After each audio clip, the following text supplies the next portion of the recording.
स्वागत है आपका 4 टीवी न्यूज पर। मैं हूं आपके साथ जोही सिंह। बुलेटिन की शुरुआत करते हैं बड़ी खबर के साथ। दिल्ली में 25 मई को एनडीए सीएम कॉन्क्लेव का आयोजन। पीएम मोदी, गृह मंत्री अमित शाह होंगे शामिल। रक्षा मंत्री राजनाथ सिंह के साथ अन्य नेता भी मौजूद रहेंगे। एनडीए शासित राज्यों के सीएम, डिप्टी सीएम शामिल होंगे। राज्य के विकास और जरूरतों पर इस दौरान चर्चा की जाएगी। बैठक में सीएम नीतीश कुमार के भी शामिल होने की उम्मीद जताई जा रही है। तो एनडीए शासित राज्यों के सीएम इसमें शामिल होंगे। आपको बताते चले, दिल्ली से जानकारी सामने आ रही, जहां 25 मई को एनडीए सीएम कॉन्क्लेव का आयोजन किया जा रहा है, जिसमें प्रधानमंत्री नरेंद्र मोदी, गृह मंत्री अमित शाह मौजूद रहेंगे। इसी के साथ रक्षा मंत्री राजनाथ सिंह के अलावा अन्य कई नेता भी शामिल होने जा रहे हैं। एनडीए शासित राज्यों के तमाम सीएम और डिप्टी सीएम इस कॉन्क्लेव का हिस्सा बनेंगे। राज्य के विकास और जरूरतों पर इस दौरान चर्चा की जाएगी। और वहीं ये भी बताया जा रहा है, बैठक में बिहार के मुख्यमंत्री नीतीश कुमार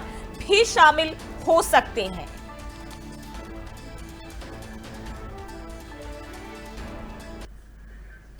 बढ़ते आगे, जम्मू कश्मीर के उपराज्यपाल मनोज सिन्हा कुपवाड़ा पहुंचे। वहां उन्होंने तंगधार सेक्टर के सीमावर्ती इलाके का दौरा किया और पाकिस्तान की ओर से हुई गोलीबारी के चलते हुए नुकसान का जायजा भी लिया। दौरे के दौरान एलजी मनोज सिन्हा ने सशस्त्र बलों के जवानों से मुलाकात की और उनकी हौसला अफजाई भी की।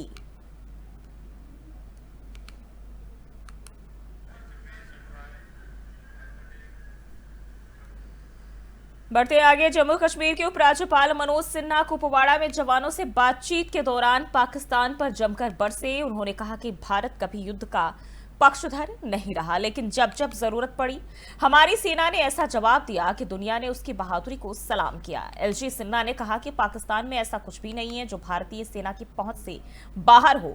उन्होंने जवानों की वीरता को सलाम करते हुए कहा कि देश को गर्व है कि उनकी सुरक्षा ऐसे जांबाजों के हाथों में है।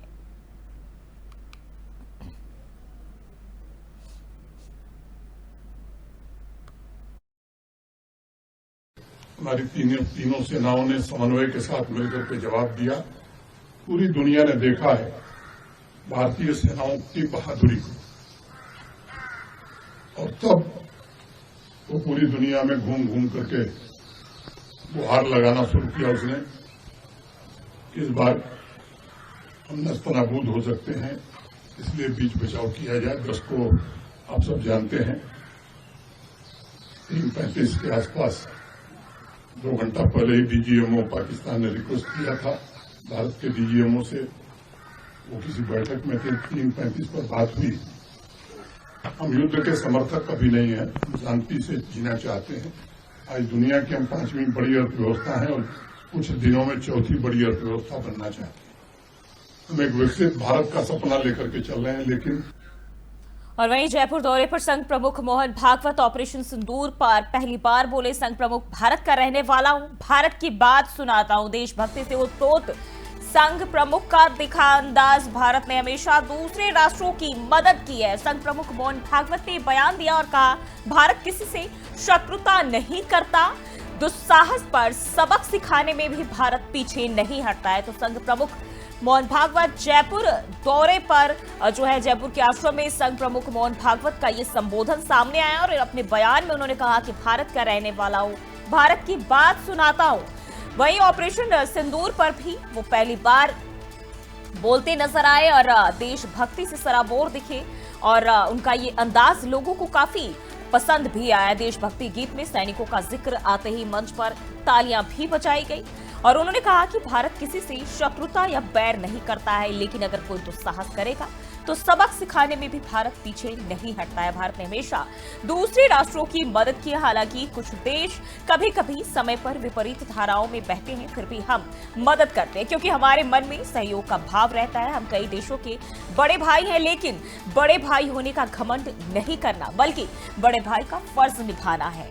फर्ज निभाते हुए छोटों को नसीहत देना है। संघ प्रमुख मोहन भागवत का ये बयान सामने आया है।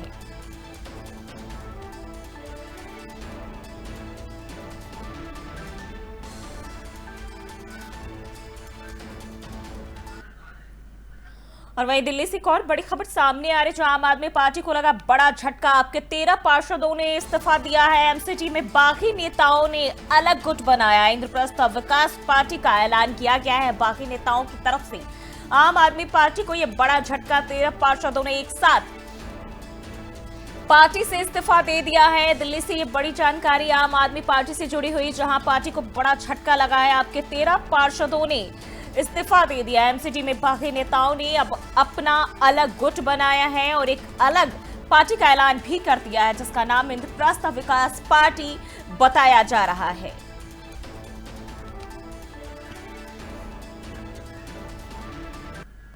और वहीं मुंबई से जानकारी, मंत्री विजय शाह के बयान पर प्रतिक्रिया सामने आई। सांसद प्रियंका चतुर्वेदी की प्रतिक्रिया आपको बताते चले। विजय शाह ने आपत्तिजनक शर्मनाक बात कही है। प्रियंका चतुर्वेदी ने विजय शाह के बयान पर कहा है, पूरे देश का माहौल इस वक्त एकजुट है और पूरे देश में हिंदुस्तान जिंदाबाद की आवाज आ रही है। शिवसेना यूबीटी सांसद प्रियंका चतुर्वेदी की ये प्रतिक्रिया मंत्री कुंवर विजय शाह के जो है बयान पर आया और उन्होंने बात करें तो आपत्तिजनक और शर्मनाक बयान होने की बात कही है। और उस समय उन्होंने कहा कि पूरा देश एक अलग ही धारा में बह रहा है, एकजुट है, पूरा माहौल एक साथ है और पूरे देश में हिंदुस्तान जिंदाबाद की आवाजें सुनने को मिल रही है।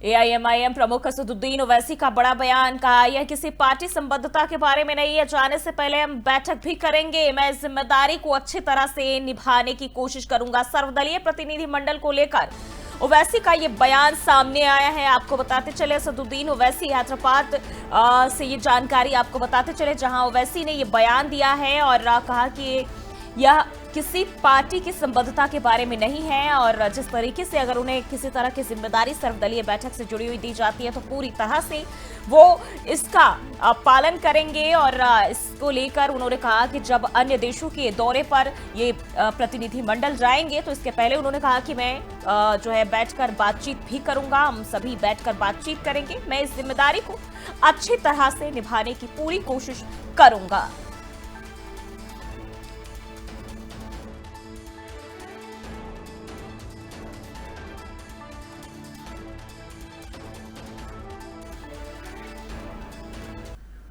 बढ़ते आगे, पटना यूनिवर्सिटी के दौरे पर पहुंचे बिहार के राज्यपाल आरिफ मोहम्मद खान ने 13 मई को बीएन कॉलेज विवाद के बाद छात्रों से अनुशासन बनाए रखने की अपील की है। अपने बयान में उन्होंने कहा कि छात्र संघ एक परिवार की तरह होता है, लेकिन अनुशासनहीनता से विश्वविद्यालय नहीं चल सकता। राज्यपाल ने भरोसा दिलाया कि शिक्षा उनकी प्राथमिकता है और वे समस्याओं का समाधान राजभवन से नहीं, मौके पर जाकर करेंगे। उन्होंने शिक्षकों से भी अपील की है कि वे छात्रों को परिवार के बच्चों की तरह समझें और उनका मार्गदर्शन करें।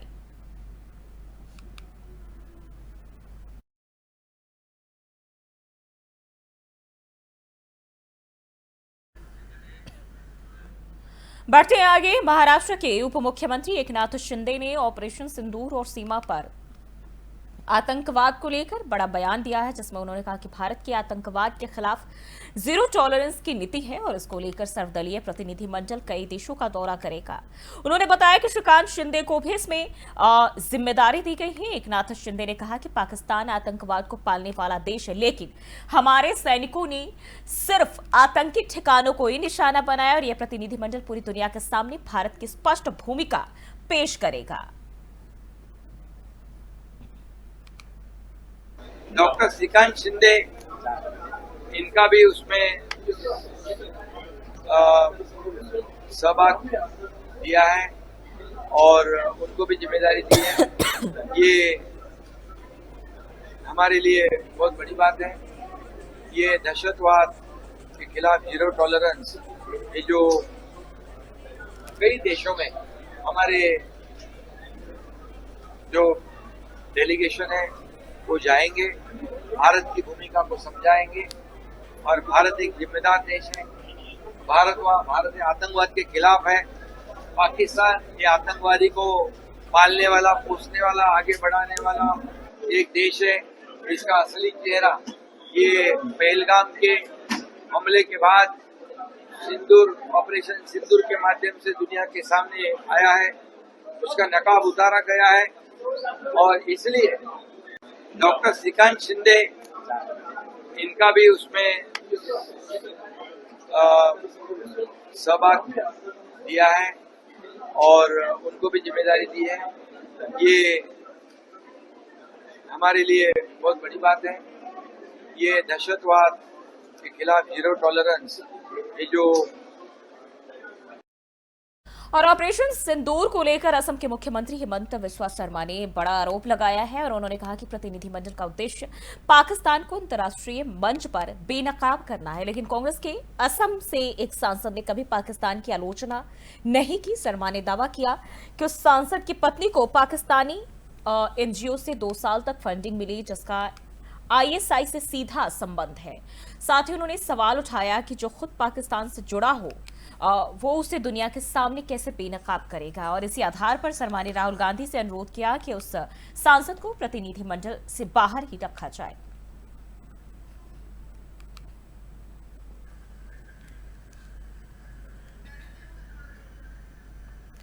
बढ़ते आगे, छत्तीसगढ़ के मुख्यमंत्री विष्णुदेव साय ने कहा कि देश भर में तिरंगा यात्रा का आयोजन किया जा रहा है। 14 तारीख को रायपुर में भी तिरंगा यात्रा हुई, जिसमें समाज के सभी वर्गों के लोगों ने हिस्सा लिया। ऐतिहासिक तिरंगा यात्रा निकाली गई।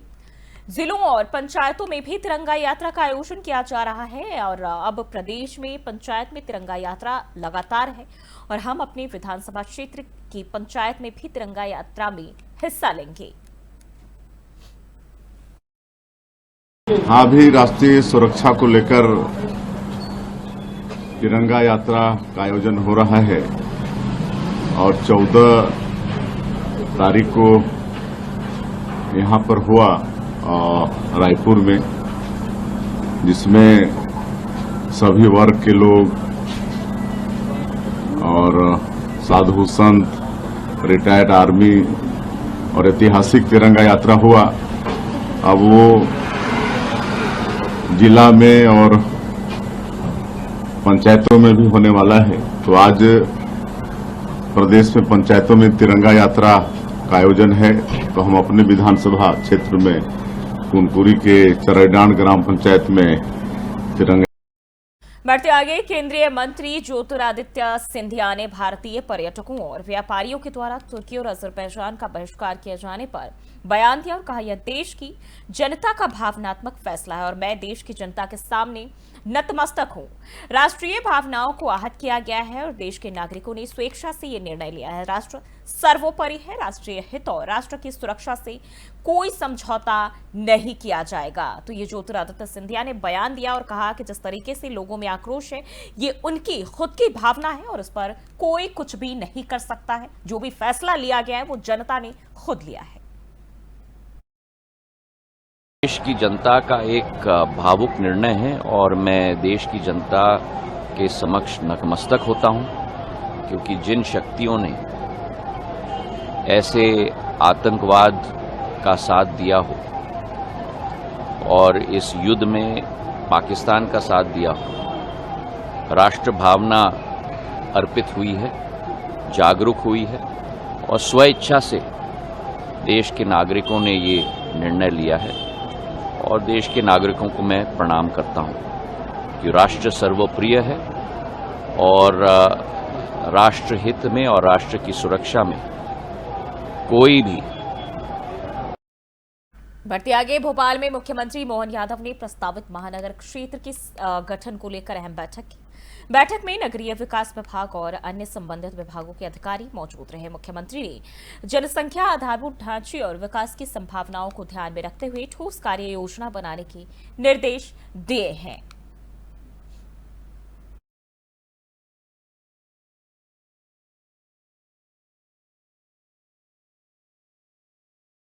और वहीं गुवाहाटी में प्रधानमंत्री आवास योजना ग्रामीण के तहत नए घरों के गृह प्रवेश और लक्ष्मी मिस्त्री कार्यक्रम का शुभारंभ केंद्रीय मंत्री शिवराज सिंह चौहान और असम के मुख्यमंत्री हिमंत बिस्वा शर्मा ने किया।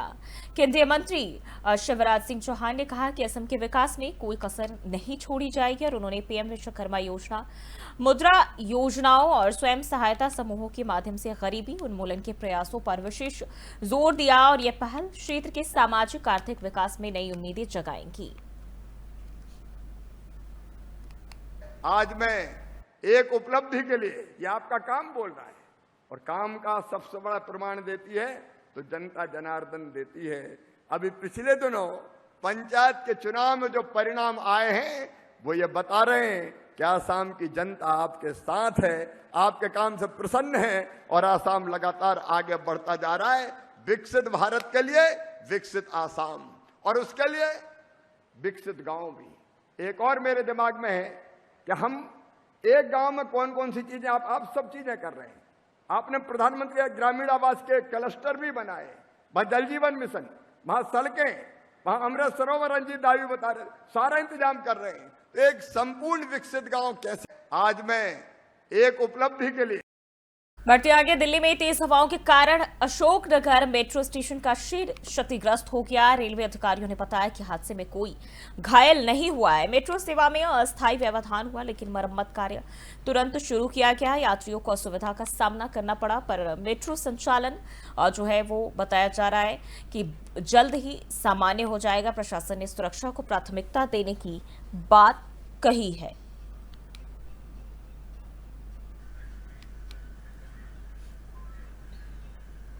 बढ़ते आगे, छत्तीसगढ़ के जशपुर से खबर सामने आ रही। मुख्यमंत्री विष्णुदेव साय ने भाजपा कार्यकर्ताओं के साथ मिलकर भारतीय सशस्त्र सेनाओं और ऑपरेशन सिंदूर के सम्मान में तिरंगा शौर्य यात्रा निकाली और आपको बताते चले ये यात्रा देशभक्ति और वीरता की भावना को प्रबल करने का संदेश देती है। इस कार्यक्रम के माध्यम से सैनिकों के सम्मान और देश के प्रति उनके योगदान को सलाम भी किया गया।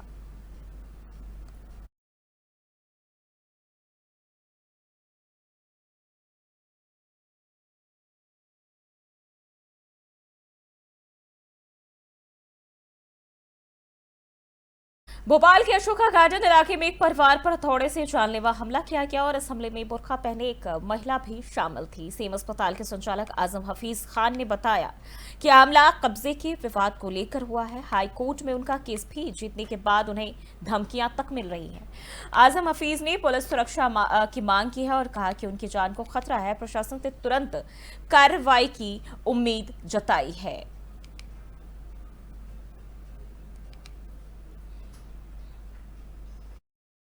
ये हमारा प्रॉपर्टी का एक मामला है जो कि हमारा 1988 से हमारे पास वो प्रॉपर्टी है, प्लॉट, जिसका केस जो है 2006 से कोर्ट में चल रहा था। 2014 में कोर्ट ने हमारे हक में फैसला भी दिया 2015 में, और हमारे पास उस कोर्ट का जीता हुआ लेटर भी है, डिग्री भी हमारे पास मौजूद है। उसके बाद अपील भी लगी हुई है, कोर्ट में विचाराधीन भी चल रहा है वो मामला।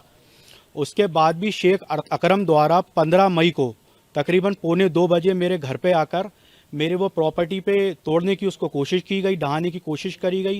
रोकने पर मेरी माँ, मेरे पिताजी, मुझ पे जानलेवा हमला करा गया शेख अकरम द्वारा, उनकी वाइफ द्वारा जिनका नाम अलवीना है, और उनके साथ 10-12 लोग गुंडे और भी आए थे। एक वर्तिका नाम की एक महिला भी थी जिनने अपशब्द का बहुत इस्तेमाल किया, जिसकी वीडियो भी हमारे पास है। तो आज हम कलेक्टर महोदय के पास, कमिश्नर महोदय के पास आए और ये आवेदन हमने दिया, और पूर्व में भी मैं ये आवेदन यहाँ पे दे चुका हूँ कि वो प्लॉट हमारा है। उसके बावजूद वो लोग हमारे घर आ रहे हैं, हमें धमका रहे हैं, हमारे साथ मारपीट कर रहे हैं। वो लोग 15 तारीख को दिन में 2 बजे आए थे और वो 13 को भी आए थे। 13 को भी उन्होंने आके बहुत लड़ने की कोशिश करी। उसके बाद डायल 100 आई, पुलिस वाले उन्हें लेके गए। उसके बावजूद कोर्ट में केस होने के बाद वो फिर 15 तारीख को आए। जब उन्होंने तोड़फोड़ करना शुरू करी, हम लोगों को आवाज़ें आई, हम लोग बाहर निकल के गए तो उन लोगों ने मेरे हस्बैंड के साथ, मेरे ससुर के साथ मारपीट स्टार्ट की। फिर जब हम लोग वहाँ पे गए तो उन्होंने मेरी सास के साथ और मेरे साथ भी मारपीट की। अशोका गार्डन में एक सूचना प्राप्त हुई थी कि सैम हॉस्पिटल है, उसके डायरेक्टर आजम खान ने थाने पर एक FIR दर्ज कराई है कि एक अन्य पक्ष शेख अकरम और एक महिला अलमीना, इन सब के द्वारा 15 तारीख को थाने के जो हॉस्पिटल है उसके पास के वो प्लॉट पर कुछ हथौड़े वगैरह लेकर आकर तोड़। और वहीं बेहतर जीवन जीने के लिए इंसान की स्वास्थ्य का बेहतर होना न केवल जरूरी है बल्कि यह समाज की समग्र प्रगति के लिए भी आवश्यक है। हालांकि कई सालों से स्वास्थ्य क्षेत्र में सुधार की दिशा में चर्चाएं तो हो रही है, लेकिन आज भी स्वास्थ्य सुविधाओं की स्थिति बहुत बेहतर नहीं हो पाई है। कई बार सवाल उठते हैं कि आखिर क्यों सरकार स्वास्थ्य सेवाओं को बेहतर नहीं बना पा रही, जबकि विकास के क्षेत्र को हम इतने आगे लेकर आ चुके हैं। क्या स्वास्थ्य सुविधा मुहैया कराना इतना कठिन है? और इसका उत्तर शायद नहीं है, क्योंकि अगर इरादा मजबूत हो तो किसी भी समस्या का समाधान संभव हो सकता है। और इसी सोच के साथ दिल्ली की मुख्यमंत्री रेखा गुप्ता ने हाल ही में संजय गांधी मेमोरियल हॉस्पिटल का दौरा किया और उन्होंने अस्पताल में भर्ती मरीजों से मुलाकात की और उनकी समस्याओं को सुना। और इसके साथ ही मुख्यमंत्री ने बेहतर सुविधा देने का भी वादा किया। आखिर क्या कुछ कहा उन्होंने इस पर और तमाम चीजें क्या कुछ तैयारियों को लेकर बताई गई है, इसी को लेकर देखिए खास रिपोर्ट। आपको बता दें कि दिल्ली की मुख्यमंत्री रेखा गुप्ता ने संजय गांधी मेमोरियल हॉस्पिटल का निरीक्षण किया। उन्होंने स्टाफ के अलावा मरीजों के साथ बातचीत कर उनकी समस्याएं सुनी। सीएम ने भरोसा दिलाया कि जो भी समस्याएं हैं उनका जल्द से जल्द समाधान किया जाएगा। अस्पताल का निरीक्षण करने के बाद मुख्यमंत्री ने मीडिया से भी बातचीत की, जिसमें उन्होंने इस हॉस्पिटल को लेकर उठाए जाने वाले कदमों के बारे में जानकारी दी। सीएम रेखा गुप्ता ने कहा कि संजय गांधी मेमोरियल हॉस्पिटल इस क्षेत्र का सबसे बड़ा हॉस्पिटल है, जहां मरीजों का दबाव अधिक रहता है। इसके आसपास ऐसा कोई दूसरा बड़ा हॉस्पिटल नहीं है। आगे उन्होंने कहा कि इस समस्या से निपटने के लिए दूसरी बिल्डिंग का निर्माण कार्य पूरा कराने का फैसला लिया गया है। संजय गांधी हॉस्पिटल इस क्षेत्र का वो हॉस्पिटल है जिसके ऊपर बहुत ज़्यादा प्रेशर रहता है। आसपास के एरिया में और कोई भी बड़ा हॉस्पिटल नहीं है और यहाँ पे इतनी ज़्यादा बहुतायत रहती है कि लगभग 2700 पेशेंट्स का ओपीडी रोजाना होता है। इतने सारे डिलीवरी केसेस यहाँ होते हैं और बेड्स की लगातार कमी है। नई बिल्डिंग जो यहाँ पे बनना शुरू हुई थी वो भी आधी अधूरी हालत में सालों से पड़ी हुई है। आज हमने उस बिल्डिंग का पूरा रिव्यू किया है, उस प्रोजेक्ट को आगे बढ़ाने की दिशा में अपनी टाइम लिमिट्स दी हैं और तुरंत ये बिल्डिंग पूरी हो इसके लिए जो भी बजट सेंक्शन चाहिए, जो पहले जितने का था ये 362 करोड़ का ये पूरा प्रोजेक्ट था और उसमें अब जो भी रिक्वायरमेंट और है सरकार अपनी ओर से उसमें कोई कमी नहीं छोड़ेगी। तुरंत इसको शुरू करना, इसमें पार्किंग एरिया को डेवलप करना, आनन फानन में जो पिछली सरकार के समय काम को आधा अधूरा छोड़ दिया गया, अब वर्तमान की सरकार उसे पूरा करेगी। और पूरी तरीके से मेरी ये हिदायत है कि किसी भी हॉस्पिटल में दवाइयों की कमी नहीं रहनी चाहिए। पहले तो एक एमएस के पास 4 अस्पताल थे, अब हमने एक हॉस्पिटल के साथ में एक एमएस की ड्यूटी लगाई है जो पूरी तरीके से उसको लुक आफ्टर करेंगे। मुख्यमंत्री रेखा गुप्ता ने अस्पताल में उपलब्ध बेड को लेकर भी बयान दिया और कहा कि इस हॉस्पिटल में बेड की संख्या भी कम है। दिल्ली के अस्पतालों में दवाओं की कमी भी नहीं होनी चाहिए। इसके साथ ही उन्होंने कहा कि लोगों को अस्पताल में बेहतरीन सुविधाएं मिले, इसके लिए लगातार काम किए जा रहे हैं। तो साफ जाहिर है कि अगर नियत और इरादा मजबूत हो तो किसी भी समस्या का समाधान मुमकिन है। मुख्यमंत्री रेखा गुप्ता का ये निरीक्षण सिर्फ एक दौरा नहीं बल्कि एक संदेश है कि अब समय आ गया है जब स्वास्थ्य सेवाओं को सर्वोच्च प्राथमिकता दी जाए। मरीजों को बेहतर सुविधा मिलना उनका अधिकार है और इससे सुनिश्चित करना सरकार की जिम्मेदारी। अब देखना ये होगा कि और कर भला तो हो भला, ऐसा अक्सर कहा जाता है, लेकिन विश्व के राजनीतिक परिवेश में शायद गलत होता दिख रहा है। लेकिन फिर भी जब दुनिया ग्लोबलाइज हो तो किसी को भी किसी का साथ सोच समझ कर देना चाहिए। लेकिन तुर्की एक ऐसा देश निकला जिसने बगैर सोचे समझे पाकिस्तान का खुले तौर पर साथ दिया। दरअसल भारत और पाकिस्तान के बीच बीते दिनों वॉर की स्थिति देखने को मिली थी जिसमें तुर्की ने पाकिस्तान का साथ दिया। लेकिन इससे पहले तुर्की में कई ऐसे हालात पैदा हुआ जिसमें भारत ने सबसे पहले सहायता पहुंचाने का काम किया। लेकिन पाकिस्तान प्रेम के कारण अब तुर्की को दोस्ती में गद्दारी और विश्वासघात का नाम दिया जा रहा है। लाजमी है सवाल उठना कि आखिर ऐसा क्यों और भारत को अब क्या एक्शन लेना चाहिए। देखिए ये रिपोर्ट। भारत और पाकिस्तान के बीच बीते 4 दिनों वार की स्थिति बनी रही। दोनों ही देश एक दूसरे पर ड्रोन से हमले कर रहे थे और इसी बीच खबर आती है कि पाकिस्तान को हमले के लिए ड्रोन तुर्की के द्वारा भेजे गए हैं। गौरतलब है कि तुर्की को भारत के द्वारा कई बार सहायता दी गई है, जिसके बाद से ही तुर्की के इस पड़ाव को दोस्ती में गद्दारी और विश्वासघात का नाम दिया गया है। अब स्थिति बहिष्कार तक जा पहुंची है। बता दें कि फलों के बहिष्कार के बाद पर्यटकों ने बहिष्कार करना शुरू कर दिया है। तुर्की की अर्थव्यवस्था को भारतीय पर्यटकों से बड़ा योगदान मिलता है।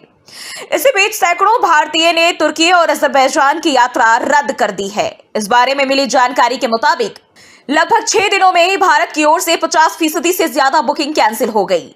लोगों का कहना है कि हम अपने देश और आर्मी के साथ खड़े हैं। इसके अलावा हम तुर्की और अजरबैजान में जाने वाले बुकिंग कैंसिल का भी पूरी तरह से समर्थन करते हैं। वहीं सिंगर विशाल मिश्रा का कहना है कि अब वे भी तुर्की और अजरबैजान में शो नहीं करेंगे और इससे साफ पता चलता है कि भारत की जनता पूरी मजबूती के साथ अपनी सेना और सरकार के साथ खड़ी है।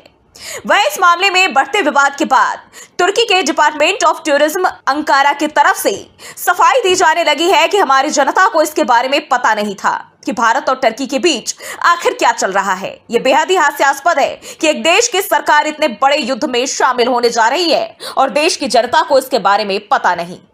वित्त वर्ष 2023-24 में भारत ने तुर्की से 2482 वस्तुओं का आयात किया और ये आयात कुल मिलाकर 3.78 बिलियन अमेरिकी डॉलर का हुआ।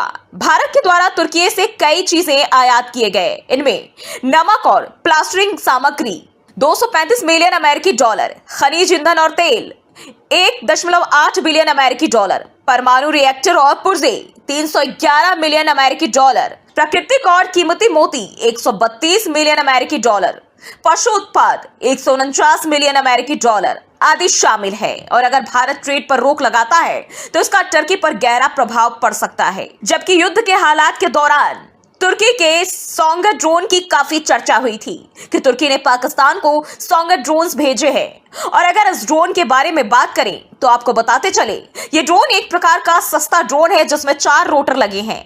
यह हवा में उड़ने वाला एक लड़ाकू विमान है। इसका वजन 45 किलो तक होता है। यह अपने साथ 9 किलो तक का भार ले जा सकता है, 25 मिनट तक हवा में उड़ सकता है और समुद्र तल से 3000 मीटर ऊपर तक उड़ सकता है, लेकिन जमीन से 300 मीटर ऊपर तक ही उड़ना सुरक्षित है। यह जीपीएस और ग्लोनास दोनों से रास्ता खोज सकता है। यह अपने आप में भी उड़ सकता है, रिमोट से भी कंट्रोल किया जा सकता है। इसमें मिशन की प्लानिंग की जा सकती है और उड़ान के दौरान भी बदलाव किए जा सकते हैं। अगर सिग्नल खो जाए या बैटरी कम हो जाए तो यह अपने आप ही वापस आ सकता है, लेकिन ज्यादातर इसे डिफेंस सिस्टम का ध्यान भटकाने के लिए इस्तेमाल में लाया जाता है। इससे भारत को कोई नुकसान नहीं पहुंचा है, लेकिन अब भारत को भी कठोर और स्पष्ट कदम उठाने की आवश्यकता है। जो देश इस तनावपूर्ण स्थिति में बिना सच झूठ का विश्लेषण किए पक्षपातपूर्ण रवैया अपना रहे हैं, उनके खिलाफ भारत को सख्ती दिखानी चाहिए। अंतर्राष्ट्रीय मंच पर भारत को अपनी स्थिति मजबूती से रखनी होगी और यह स्पष्ट करना होगा कि वह किसी भी तरह के दबाव या पक्षपात को स्वीकार नहीं करेगा। राष्ट्रीय सुरक्षा और संप्रभुता से जुड़े मुद्दों पर कोई समझौता नहीं किया जा सकता है। भारत को अब रणनीतिक, कूटनीतिक और आर्थिक स्तर पर प्रभावी प्रतिक्रिया देनी होगी। फिलहाल के लिए इस बुलेटिन बस इतना ही। देश और दुनिया की तमाम खबरों के लिए देखते रहिए 4TV न्यूज।